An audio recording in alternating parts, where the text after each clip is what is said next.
You're listening to a podcast by Change My Relationship, featuring licensed marriage and family therapist and author Karla Downing. These podcasts are designed to provide you with practical solutions based on biblical truths for all your relationships. Today, Karla will be interviewing a guest who has experienced a relationship problem and successfully worked through it. I'd like to welcome you to Change My Relationship podcast, and I'm excited to have with me today Claire, who is going to courageously share with us the story of her life with raising two sons as a single mom, and that they are now both homeless. And she's going to talk about the journey that she has gone through, how she began to have trouble with them as young men, and then how that affected her, what she tried to do, how she learned to handle this in a healthier way, and how she is courageously and victoriously handling this now and not allowing it to consume her life. I think you'll find a lot of hope and help in this interview that you can apply to your life, especially if you have homeless children or a homeless child or a child on drugs, but actually to anything that you're dealing with. So Claire, welcome. Thank you, Karla. Thank you. So we're going to start off with their childhoods. Could you tell me about your sons as children? They were 1 and 3 when I divorced their dad. Their dad was having adulterous relationships. So I just left and worked. And I did pretty well. I always had a good job in interior designing. I put them in sports. They went to baseball and soccer and basketball. I was team mom. We always went to church. We went to church on Wednesday nights and every Sunday. And then when I was off, I was a fun mom. We went to the beach. I had a Jeep. We'd go body surfing or take a drive to Palm Springs. And we did a lot of fun things. I was working a lot. So there was a lot of that, chop, 2x4 out the door. My oldest one still remembers that. And it was like, okay, I'm going to meet with a client. I'm going to pick you up. And then we're going to go to boys club. And then we're going to go have pizza. And then we're going to come home. And we're going to do homework.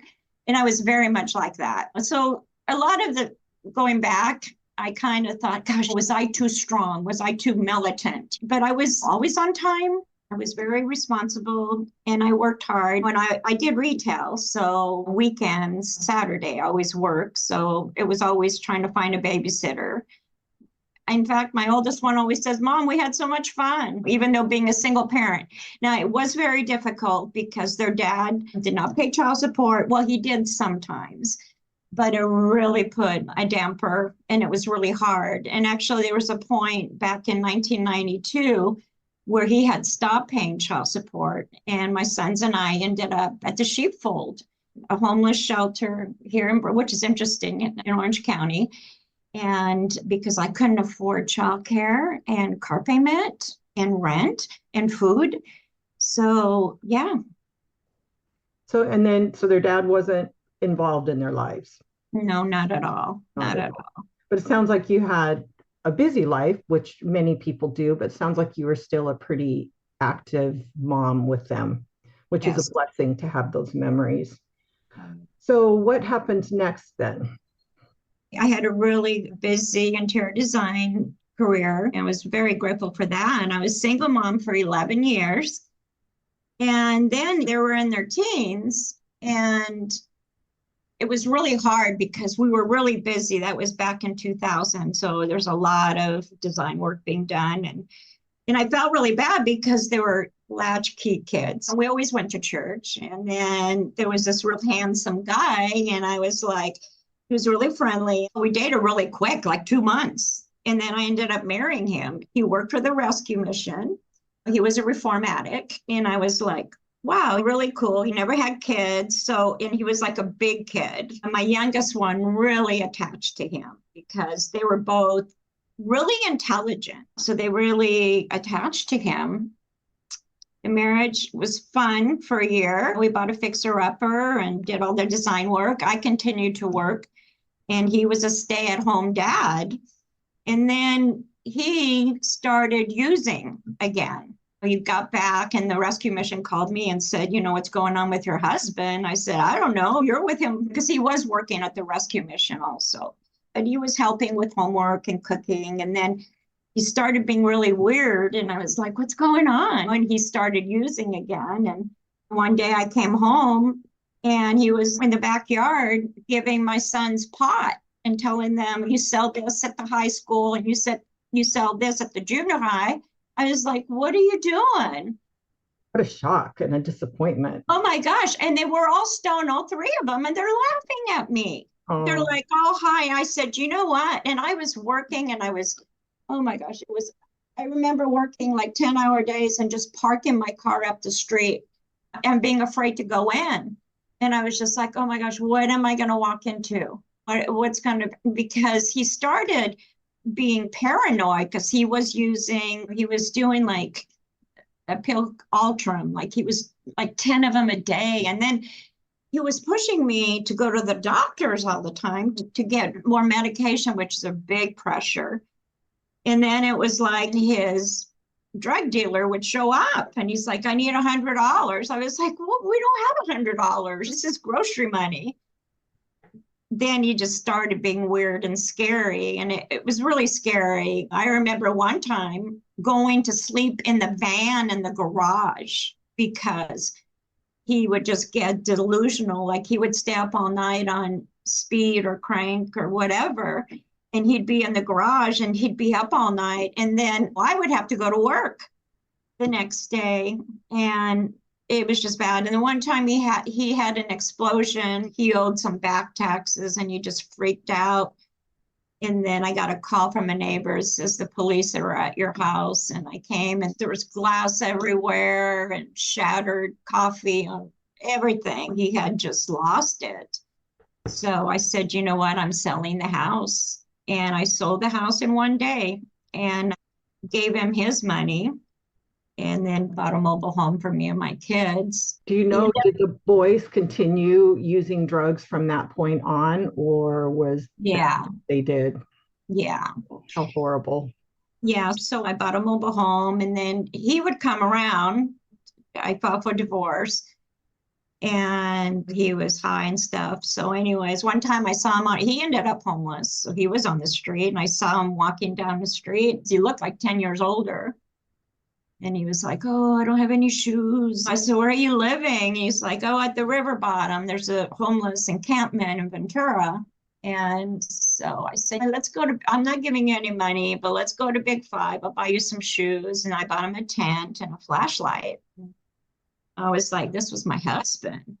Wow. And then shortly after that, I got a phone call from his brother. And he says, can I come and talk to you? And I said, sure. And he said, he died.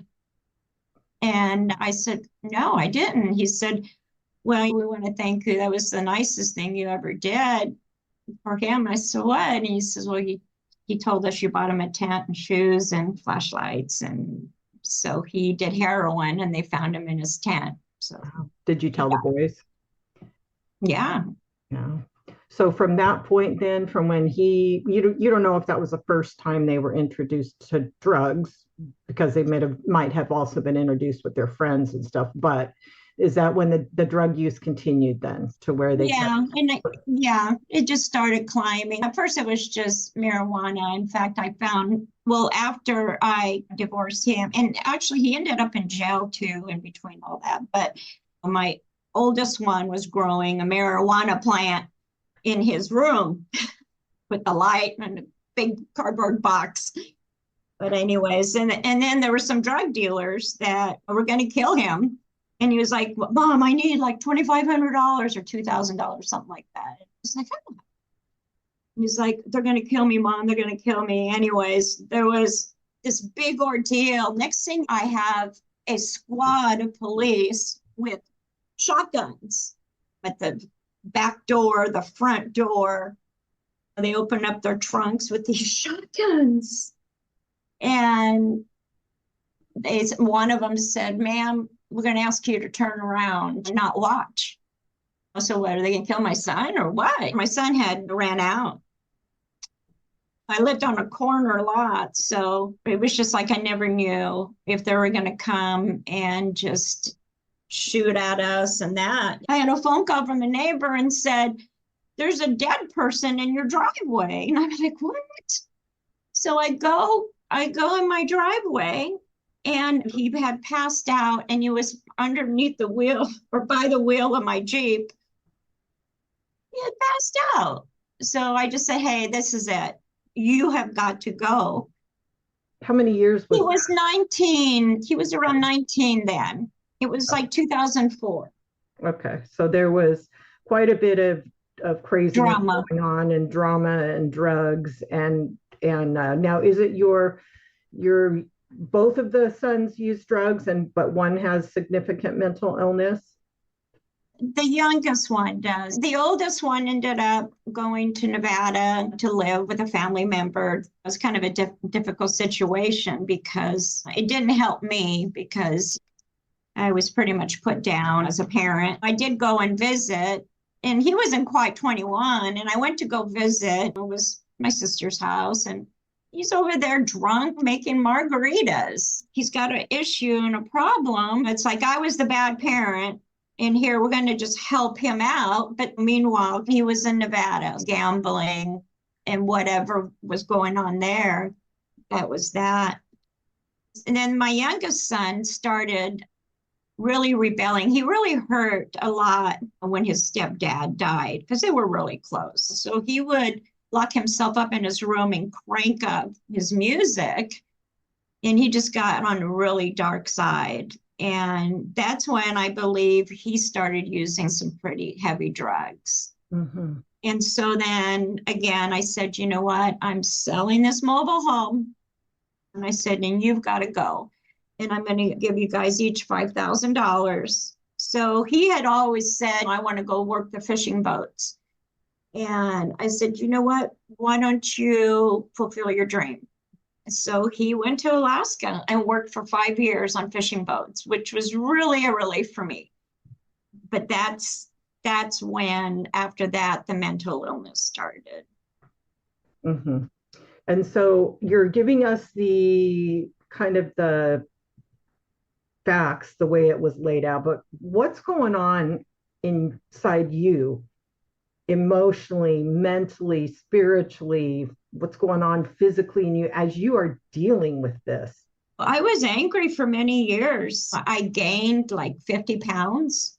And again, I was always busy in my career. I was making good money, but I was drinking wine every single night. I mean, as soon as I was done with my last client, it was just wine. But I was showing up at work. I was doing high ticket sales, performing, but I would get these calls in between seeing clients. Mom, I need $100. And I mean, back then I didn't know what I know now, thanks to running across you, Karla, with these books. And I'll talk about that. But at that time, my job was so demanding and I had the money. So it was just like, I was always at Walmart. I'd be working with a client in Laguna and I'd be at that Walmart or here at this Walmart. And so the way that I handle it, I didn't. I was angry. I was drinking wine every night and I was busy with my work. And I just gave in. I just didn't know how to say no. So you gave them money, you sent them money, you all the time. Things all the time.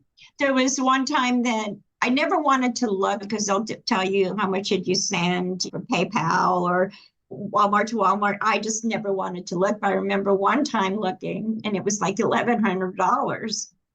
But my oldest son has my grandchildren. Well, he doesn't now. So a lot of times it was just like, we're in the car, it's snowing, we need money for a hotel. So at that time, my grandkids were little and Mom, we need food, even though it was like, you guys can get food stamps, but I was just so busy with my work. And I think all of this, looking back at all the questions, I was trying to keep a roof over our head. So I did blame myself, like, oh gosh, if I would have been there more, but you can't be two people. No, you can't be two people.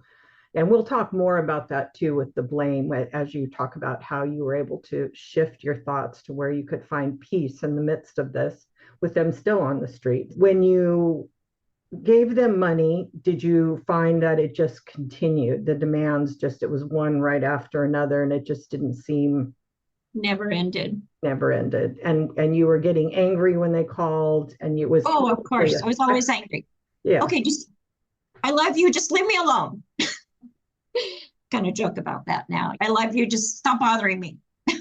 And I used to tell my friend all the time, it's like, this $100 is just going to give me some peace of mind.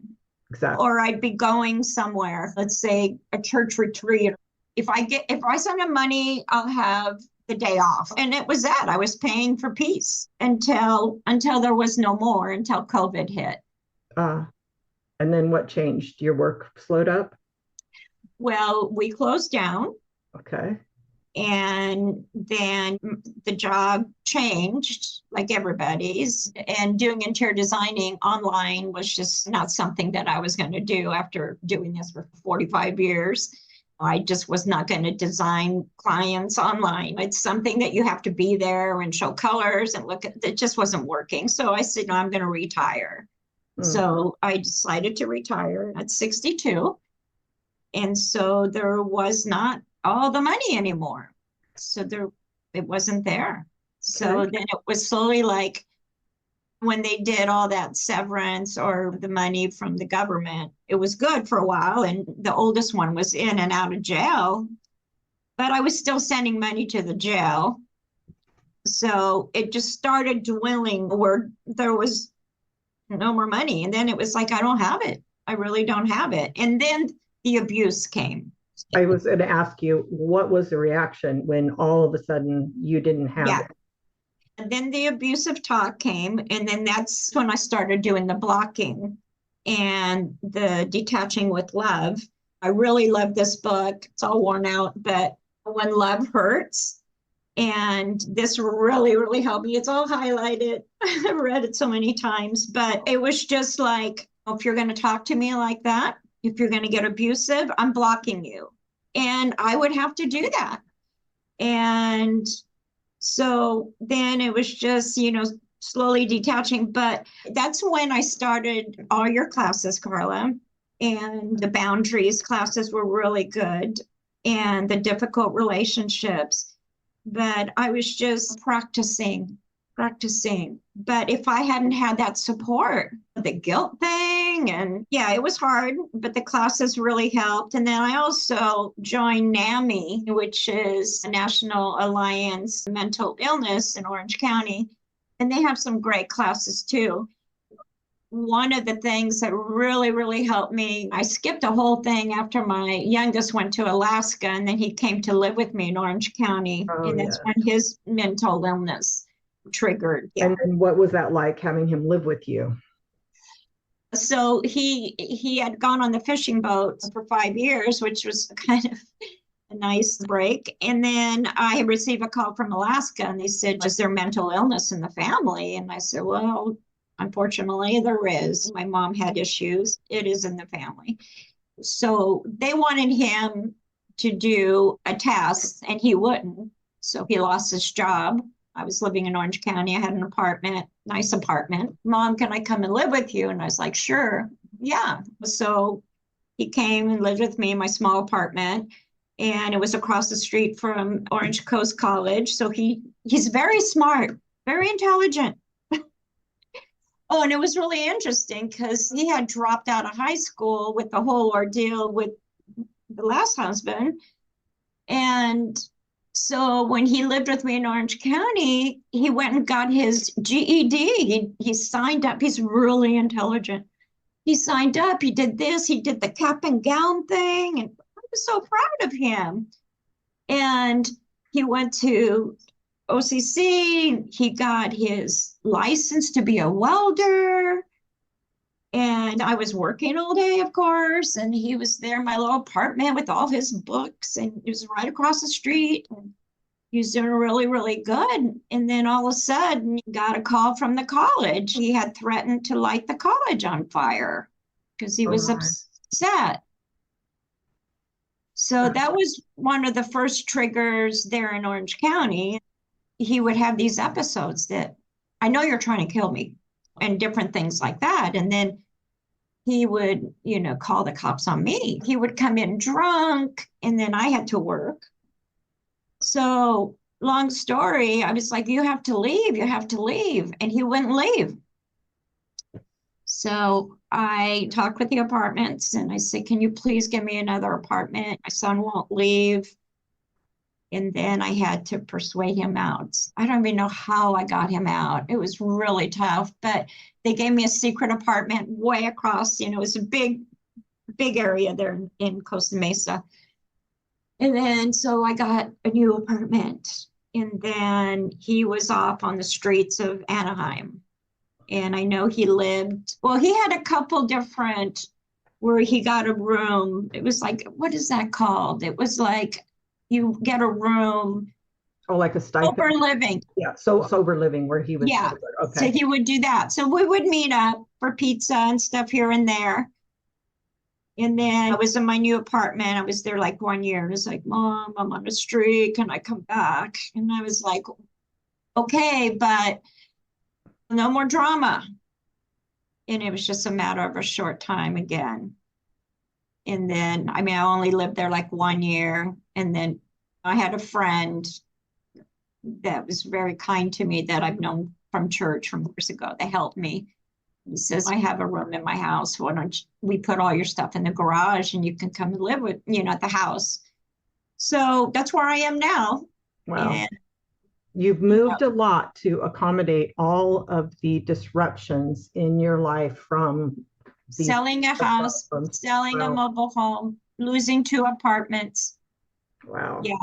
Well, so now let's talk about how, you were obviously probably at your wit's end. You're probably not letting us know how bad it actually was, between being the stress of this, the guilt, the shame, the worry. There had to be worry, fear about them.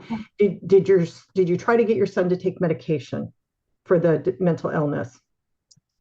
He would never do that. He just would not.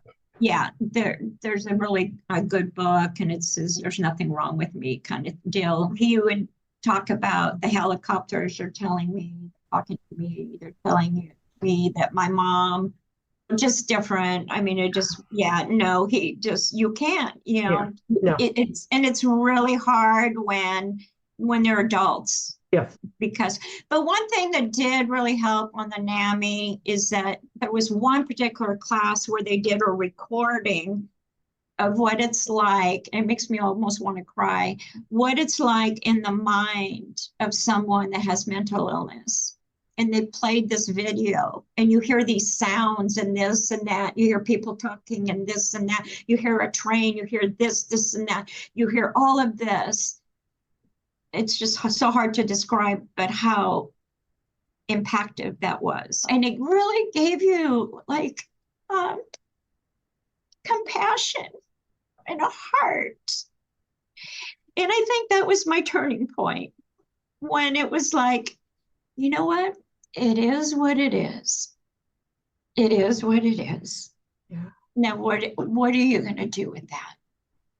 And so I had like, my youngest one was the one that struggles. Texts me all morning. This, and then it goes on into the mental things. I'm going to contact Alaska attorneys, and they're going to work with me on this workman's comp because I injured myself on that boat, and they're going to help me. It just goes on and on. I have to just bring him back and just say, hey, you got your food stamps, right? Yes, I did. Okay. And I do help him. And he's got a ticket that has to pay. And I said, I'll help you at the beginning of the next month. We'll take care of that ticket. So you don't have to worry. Oh, thanks, Mom. I love you, Mom. Mom, you're the best. It's all different now. And then my other son, which he checks in every so often. He just happened to check in yesterday. It's always from a different number. Hi, Mom. And it's always, you can barely understand what he's saying. You got to play it 3 times. This is my friend's phone, and just want to say I love you. And he's using on the street. And he had said like a month ago, he goes, Mom, I just want to let you know, if I die, And I said, what do you mean if you die? He goes, well, if I die, I put your name on, he worked for a big company. And he says, there's money there for you. I said, well, I'd have to bury you. No, I tried to lighten up with him. Some, I know this doesn't sound funny, but he has a really good sense of humor. He's really funny, which I don't think he has the mental illness. He's always been like, he has ADHD. He always had ADHD from kindergarten. I used to always be meeting with the school. One time, the psychologist said, why do you act up like this? He goes, I just like to see people happy. So even in jail, and he's been in and out of all these different programs, and he'll be in jail. He goes, Mom, can you send me some money? I'm making some cakes for all the guys. I mean, he's always the light of the party. So let's talk about the tools that you learned and still use today. I know. And I do remember you when you first came into my classes and you were consumed with guilt. Oh, yeah. And I believe it was when your son was still living with you. And you were, what wasn't it? And you were wondering was he already out? Yeah, because I started with COVID with you, and I've been living in this house. It'll be 10 years. Oh, okay. So definitely, I remember that. Yeah. Okay. So I do remember though, were consumed with like feeling like, is it okay? How do I, did I do something wrong? How is it okay for me not to like give them money? Is it okay for me not to answer them? Is it okay for me to hang up? Is it okay for me not to talk to them if they're yelling at me? And they were doing a lot of that with you, and demands and calling you and really, really affecting your serenity. And it was really hard. So tell me, let's talk first about the tool of detachment, detaching in love. How did that, and I'm just going to let you know, everyone, she is talking about taking my Transforming Difficult Relationships class, which is on Zoom. And it's only 10 weeks. It's super cheap. It's fantastic. It uses the book When Love Hurts, 10 Principles to Transform Difficult Relationships, which was written by me. And these are the tools that we learn in the class. So how did detaching in love help you? It helped me a lot. But the first thing I want to say is you had, it was one time you came on the class and you went one-on-one, and I explained to you the situation. And I wrote this down on a big piece of paper, and I just put, if it's about abuse or money, have no contact. Mm-hmm. And I wrote that down. I still have it somewhere. Yeah, I have a lot of notepads, but I would look at that. If it's about money or abuse, and I would tell them that. I'd say at the beginning, if you're going to ask me for money or you're going to get abusive, I'm not going to talk to you. So that really helped. And then one other thing that you had really helped me with, and it was on that same thing.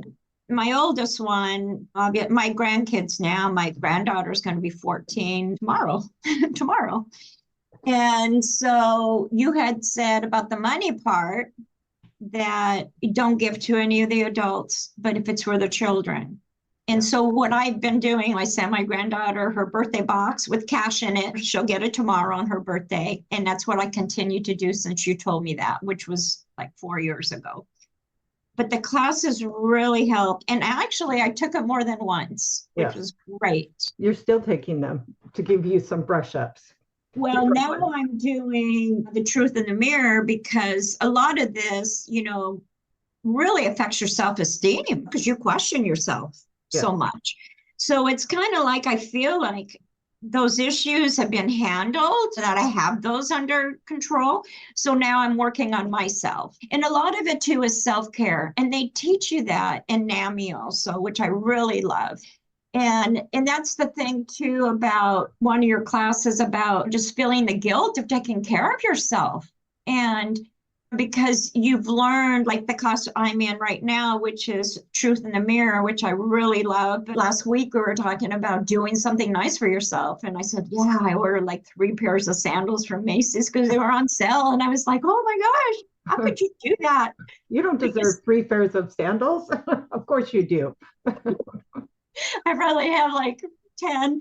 It's like that guilt. Yeah, I can have 3 new pairs of sandals. But anyways, a lot of it was just, yeah, working through the guilt. And in fact, we have class tonight. And because I'll tell you what, when people beat you down and then you beat yourself down, I mean, Exactly. it doesn't work. And you can always look back at your parenting and raising them, and you can find things to criticize, and you can find things, I shouldn't have married that man. Right. No idea of whether or not marrying that man was the catalyst. That easily could have happened. Marrying that man did not cause the mental illness in your son. You have that in your family. Drugs are all around. They're super common. Kids that have ADD and kids that have mental illness have a higher propensity to experiment and use drugs. So you have no idea. And it doesn't help you to go back and blame yourself. The only thing you can do is give yourself, admit your faults, but at the same time, give yourself grace and understand that you did the best you could, and highlight the things that you did well, which were many, many, many things.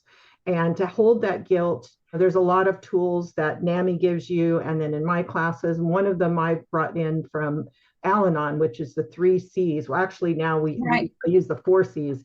You didn't cause it. Mm-hmm. You can't cure it. You can't control it. I have it written right here.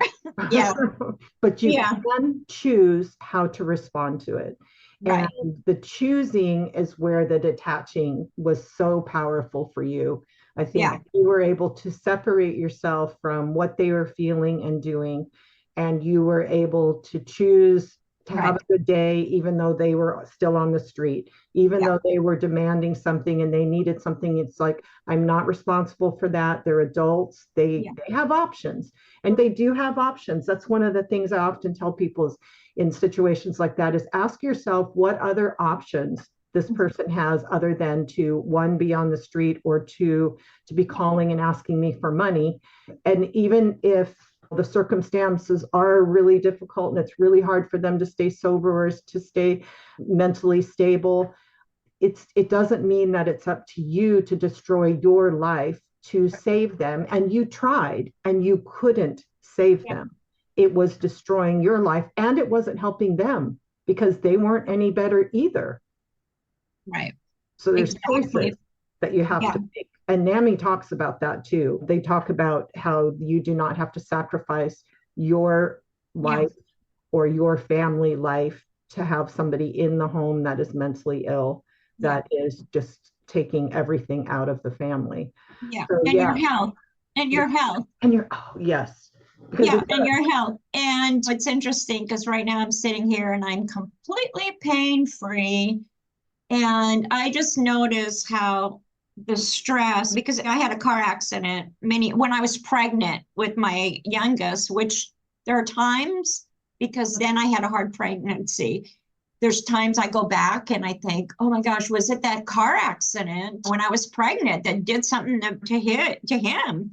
It's over the years, I've suffered with the pain coming back and forth, but it's usually been with additional stress. And that's the self-care that comes in through NAMI. Take a hot bath, do the breathing, smell the flowers, blow out the candles, do the deep breathing, and just go for a walk. And that's it. I started walking. Like, I quit the wine, lost 40 pounds, go for a walk, a 20-minute walk every day, take hot baths, and just take care of yourself. How do I continue to maintain my boundaries? I stay brief. And I don't get emotional. Whereas before, I was drama mama. Now it's just like, even earlier today, my youngest one kept telling, I said, I have a meeting, so I'll be praying for you. And yes, I'll help you with that ticket. You have to consider what you're dealing with. You can't change other people. And so you have to look at it and say, well, how am I going to communicate with a person like that? So even like my oldest one, that I know he's still using, and like I said, he mumbles this and that, and he'll say, but I love you, Mom, and it's like, and I try to call back the number and then no contact. But yeah, so I stay brief and I don't get emotional. And And I love them. And the Bible says love covers a multitude of sin. And people do drugs and that because they're hurting. And I was no angel. I grew up in an abusive home. I was a foster child at 14 because there was so much drama at home that I chose to not want to live there. And I was a ward of the court. I started smoking pot. I was 16 and I smoked it for many years. I just couldn't deal with the abuse. And so, anyways, thank God that the Lord delivered me. So I try to stay brief and not get emotional. And then the Change My Relationship book is really good. I don't know if I mentioned that earlier, but it's like every time I would read it, it was just like somebody was just right there in my heart, discussing exactly what I was going through. Reading the books, join the classes, and take care of yourself. That's it. Well, and I think the thing that has struck me or that I've heard from you, the difference is, and I think you would agree that you feel blessed that your sons still contact you. Because maybe the people that have homeless children have no idea if they're dead or alive or where they are or what's going on. But you had to really kind of put a limit on that when they were abusive and getting angry when they'd ask for money and you'd say no. So by setting the boundaries, you've set a precedent with them where the tone and the content of your phone calls has changed. I mean, your son didn't really ask you for money for the ticket. You literally offered it and he was grateful, but and I'm sure you don't offer a lot, but there are times that you do.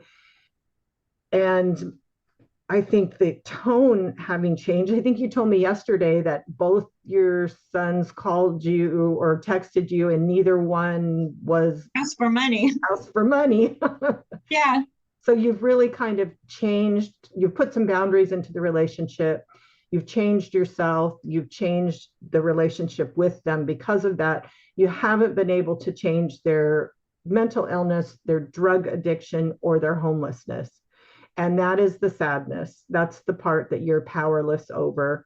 And the powerlessness is real, like it is over any addiction or any problem somebody else has that they themselves are not able or willing to fix. And that's where I think that radical acceptance that comes in of saying, like you said, okay, this is how it is. Now I have to figure out how to handle this and have your own life saying. So what would be some final encouraging words you'd like to say to someone who's either got a child who's homeless or with mental illness or addicted, and they're just completely devastated and overwhelmed by it? Well, first of all, my heart goes out because I know what it's like to lay in bed with a bunch of fluffy pillows and a down comforter, and the temperature is perfect. And you wonder, like, where are they sleeping tonight? Do they have a bed? Or taking a shower? I just pray that they can get a hot shower today. Or eating. Are they eating? And so my heart really does go out. And we just have to just trust the Lord that He will take care of them, that He takes care of them, and release it. You just got to release it. And in the guilt, there was a woman that had a testimony. It's really awesome, but she has two sons. One of them's an addict who ended up dying. And the other one is serving in the Navy. And so here, the same parent has two sons, and one is this way and one is that way. And so you can't keep going back and just saying, what did I do? What did I do? Did I create this? And you just got to let that go. And I think you need to trust and know that God knew what was going to happen and He entrusted them to you. So for some reason, whether it be that you can help somebody else, I don't know. We don't have all the answers, but just don't beat yourself up. I think that that's really wise for you to leave them with, because I think that's the easiest place to go, especially as moms, when we have a heart to nurture and to protect them and to take care of them when they're hurting. So, well, thank you, Claire. I think it's going to help so many people. I mean, there's obviously an explosion of mental illness, an explosion of homelessness and drug addiction, and it doesn't look like it's going to be getting better anytime soon. So I just pray that the right people will hear this, and this will be the catalyst for them getting change in their own lives and for them getting help from the tools. I will put the 2 books of mine that she mentioned in the bio section, the description, and also NAMI's reference. And she mentioned NAMI Orange County, but there's also a national NAMI organization, and there's local chapters all over the country. So that's really, really helpful. So thank you. Thank you very much, Claire. God bless you for courageously saying yes to this interview and for all the work you've done, because you've really come a long way. And thank you. Thank you so much. All right. Thank you, everyone, for listening. Thank you for listening to Change My Relationship. We hope you will subscribe to these podcasts and share them with your friends. Karla would love to hear from you. She welcomes ideas for future podcasts as well as your feedback on how the podcast have helped your life and relationships. You can email her at karla@changemyrelationship.com. For more information on Change My Relationship and Karla Downing's ministry, including her books, studies, devotionals, podcast, and YouTube videos, visit changemyrelationship.com.